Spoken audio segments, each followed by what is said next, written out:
حضور نبی اکرم صلی اللہ علیہ وسلم نے ابو ہریرہ کو فرمایا کہ ابو ہریرہ وَارْضَ بِمَا قَسَّمَ اللَّهُ لَكَ تَكُنْ أَغْنَى النَّاسِ، کیا مطلب کہ اللہ کی تقسیم پر راضی ہو جاؤ تم مستغنی ہو جاؤ گے، تمہیں اللہ تعالیٰ غنا عطا فرمائیں گے۔ غنا کس کو کہتے ہیں؟ غنا کہتے ہیں کہ ایک بندہ اللہ تعالیٰ کی دی ہوئی نعمتوں پر راضی رہے، اللہ کا شکر ادا کرے، اس سے آگے جانے کی تمنا نہ ہو، اسی پر وہ صبر کرے اور اپنے دل کو راضی کر لے، اسی کو استغنا کہتے ہیں۔ یہ اگر مل جائے نا جی تو دنیا کے اندر فساد ختم ہو جائے۔ سمجھ آ رہی کہ نہیں؟ یاد رکھیں آج کل ہماری پریشانی کی بہت سی وجوہات ہیں۔ ایک وجہ یہ ہے کہ ہم تقدیر کے اس تقسیم کے اوپر راضی نہیں ہیں، ہم اللہ کے اس تقسیم کے اوپر راضی نہیں ہیں، تبھی تو مانگتے ہیں۔ اور جو بندہ اللہ کے اس تقسیم پر راضی ہو جائے نا جی، گویا کہ اس کو استغنا مل گیا، وہ غنی ہو گیا۔ ہم تو سمجھتے ہیں نا جی غنی کہتے ہیں مالدار کو۔ غنی کس کو کہتے ہیں؟ مالدار کو۔ غنی مالدار کو نہیں کہتے ہیں، غنی ہمیشہ اس شخص کو کہتے ہیں جس کے پاس جو کچھ ہے وہ اس پر راضی ہے، اس کو غنی کہتے ہیں۔ سمجھ آ رہی کہ نہیں؟ ہمارے پیمانے میں، ہمارے نظروں میں مالدار وہ شخص ہوتا ہے جس کے پاس زیادہ پیسہ ہو، جس کے پاس گاڑیاں ہوں، جس کے پاس نوکر چاکر ہوں، ہیں بھئی، جس کا بینک بیلنس ہو، پروٹوکول ہو، ہیں بھئی، آگے پیچھے لوگ اس کے پھرتے ہوں، وہ اٹھے تو لوگ کھڑے ہو جائیں، وہ بیٹھے تو لوگ بیٹھ جائیں، وہ بولے تو لوگ چپ ہو جائیں، ہیں بھئی، اس کے منہ سے ایک لفظ نکلے تو وہ پورا ہو جائے، ہیں بھئی، اس کو ہم سمجھتے ہیں کہ یار جی محلے کا چودھری ہے، وڈیرا ہے، مالدار ہے، پیسے دار ہے۔ مالدار وہ نہیں ہے، مالدار وہ نہیں ہے۔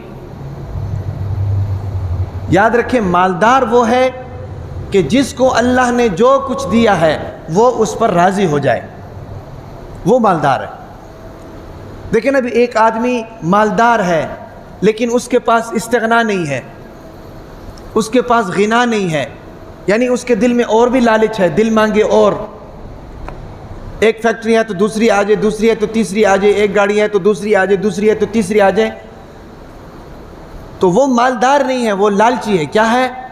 لالچی ہے، اصل میں وہ فقیر ہے۔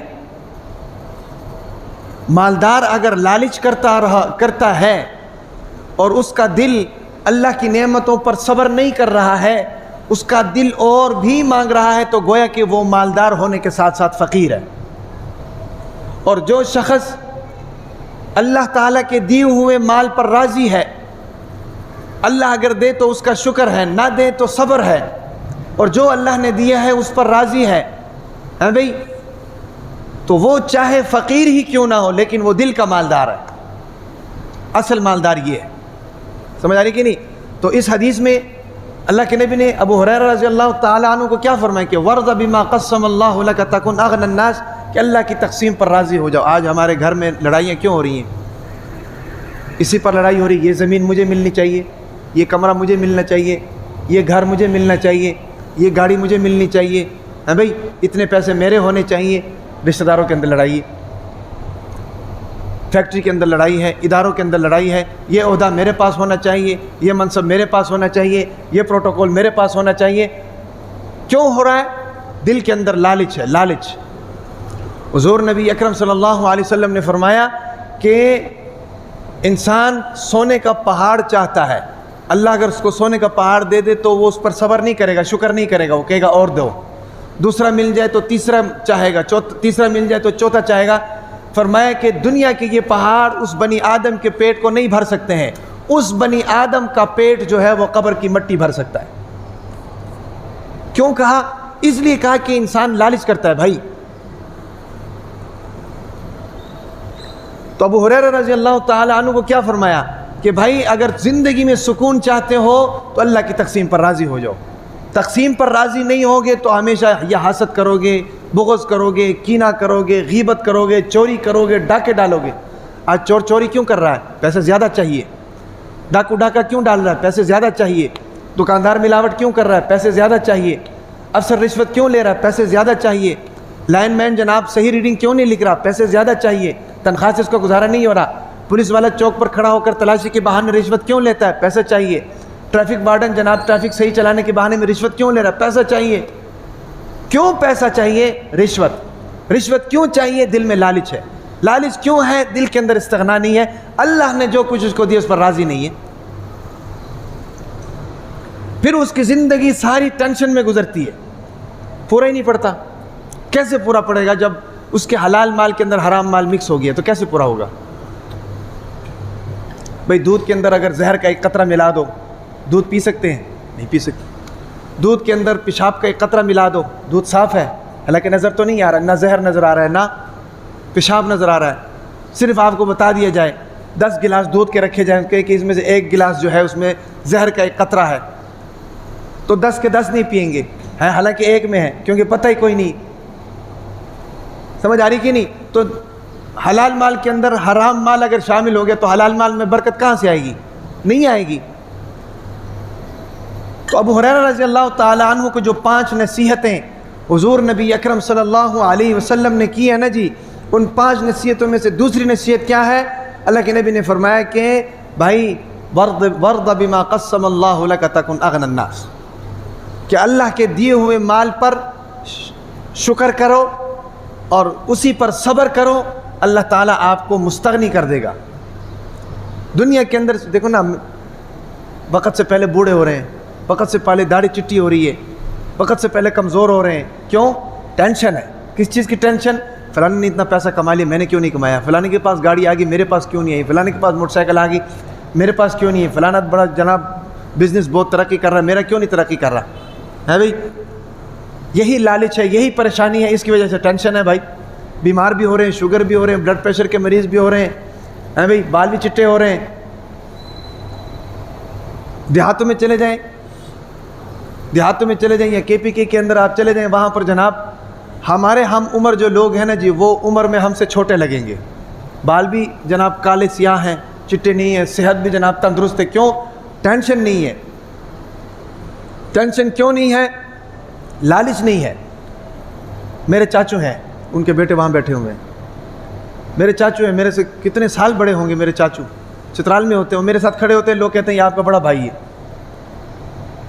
حالانکہ وہ میرے چاچو ہیں کتنے سال مجھ سے بڑے ہیں. اس کی وجہ یہ ہے کہ وہ وہاں پہ رہتے ہیں, وہاں ٹینشن کوئی نہیں ہے, خوراک اچھی ہے, ٹینشن کوئی نہیں. تو یہاں ٹینشن کیوں ہے؟ یہاں ٹینشن اس لیے کہ ایک دوسرے کو دیکھتے ہیں بھائی. حالانکہ شریعت کا اصول یہ ہے کہ بھائی دنیا کے معاملے میں اپنے سے نیچے کو دیکھو, پھر آپ کو ٹینشن نہیں ہوگی. دین کے معاملے میں آپ سے اپنے سے اوپر کو دیکھو, یہ 5 نمازیں پڑھتا ہے, میں کیوں نہیں پڑھتا؟ یہ تہجد گزاری کرتا ہے, میں کیوں نہیں کرتا؟ یہ نوافل کا اہتمام کرتا ہے, میں کیوں نہیں کرتا؟ یہ قرآن پڑھتا ہے, میں کیوں نہیں پڑھتا؟ جب دنیا کے معاملے میں اپنے سے اوپر کو دیکھو گے تو ہمیشہ ٹینشن میں ہی رہو گے. یہ دیکھو گڈی کتوں آ گئی, موٹر سائیکل کتوں آ گئی, موبائل کتوں آ گیا ہے بھائی, گھر کہاں سے لے لیا, اتنا کھاتا پیتا ہے, کہاں سے کھاتا پیتا ہے, کتنا کماتا ہے, ٹینشن ہی لگی رہے گی. کیا خیال ہے بھائی؟ گرمی زیادہ ہو گئی. تو کہنے کا مطلب یہ ہے کہ دوسری نصیحت حضور نبی اکرم صلی اللہ علیہ وسلم نے حضرت ابو ہریرہ رضی اللہ تعالی عنہ کو فرمائی کہ ورض بما قسم اللہ لک تکن اغنی الناس, کہ جو اللہ کی تقسیم ہے اس پر راضی ہو جاؤ. جب دل راضی ہو گیا نا, پھر زیادہ کی لالچ نہیں ہوگی. حضرت عبد القادر جیلانی رحمۃ اللہ علیہ کا ایک واقعہ کتابوں میں لکھا ہوا ہے کہ ان کا تجارتی سامان جو ہے وہ سمندر کے راستے سے آ رہا تھا. اتنے میں ان کو کسی نے اطلاع دی کہ بھئی آپ کی جو کشتی ہے جس کے اندر آپ کا سامان پڑا ہوا تھا وہ کشتی ڈوب گئی. تو عبد القادر جیلانی رحمۃ اللہ علیہ نے فرمایا کہ الحمدللہ. پھر کچھ دیر بعد پھر اطلاع کی کہ حضرت یہ خبر جھوٹی تھی, آپ کی جو کشتی ہے وہ کنارے لگ گئی, آپ کا سامان محفوظ ہے. پھر فرمایا الحمدللہ. اب جو بتانے والا تھا اس نے پوچھا کہ حضرت پہلے بھی میں نے آپ کو بتایا نقصان کا, آپ نے الحمدللہ کہہ دیا, اب میں نے آپ کو فائدے کا بتایا, آپ نے الحمدللہ کہہ دیا, سمجھ نہیں آئی. انہوں نے کہا بات یہ ہے کہ جب تم نے مجھے اطلاع دی کشتی ڈوبنے کی تو میں نے اپنے دل پر غور کیا کہ میرا دل پریشان تو نہیں ہے, تو میں نے دیکھا کہ میرے دل کے اوپر کوئی اثر نہیں پڑا, تو میں نے اللہ کا شکر ادا کیا کہ اللہ اس دل کے اندر محبت نہیں ہے, اس دل کے اندر اس کی محبت نہیں ہے. پھر جب تم نے مجھے کہا کہ بھئی آپ کی کشتی کنارے لگ گئی, پھر میں نے دل پر غور کیا, یہ خوش تو نہیں ہو رہا, مجھے محسوس ہوا کہ میرا دل خوش نہیں ہو رہا, اس پر کوئی اثر نہیں پڑ رہا. پھر میں نے دوبارہ الحمدللہ کہا کہ یا اللہ دنیا کی محبت اس دل کے اندر نہیں ہے. اس کو کہتے ہیں بھائی استغنا۔ اللہ کرے یہ ہم سب کو مل جائے، اور یہ بڑا ہی مشکل کام ہے، یہ میں بات آپ کو بتا دوں، استغنا کا مل جانا یہ بڑا مشکل کام ہے۔ یہ کوئی خالہ جی کا گھر نہیں ہے کہ آپ کو جناب 5 وقت نماز پڑھنے آ جاؤ اور آپ کو ساری چیزیں مل جائیں، نہیں بھائی۔ اس کے لیے بھائی آپ کو جانا پڑے گا علماء کے پاس، اس کے لیے آپ کو جانا پڑے گا صلحاء کے پاس، اس کے لیے آپ کو جانا پڑے گا مدارس کے اندر، اس کے لیے آپ کو جانا پڑے گا بزرگان دین کے پاس، ان کے پاس بیٹھو، زانو تلمس طے کرو، ان سے تعلیمات لو، پھر جناب اس دل کی دنیا کے اندر تبدیلی آئے گی۔ ہاں، اس دل کی دنیا کے اندر تبدیلی آئے گی۔ جو پرفتن دور اس وقت چل رہا ہے نا جی، جو پرفتن دور اس وقت چل رہا ہے، اس پرفتن دور کے اندر یاد رکھو علماء حق کے ساتھ وابستگی کا ہونا یہ انتہائی ضروری ہے۔ ہاں، یہ انتہائی ضروری ہے۔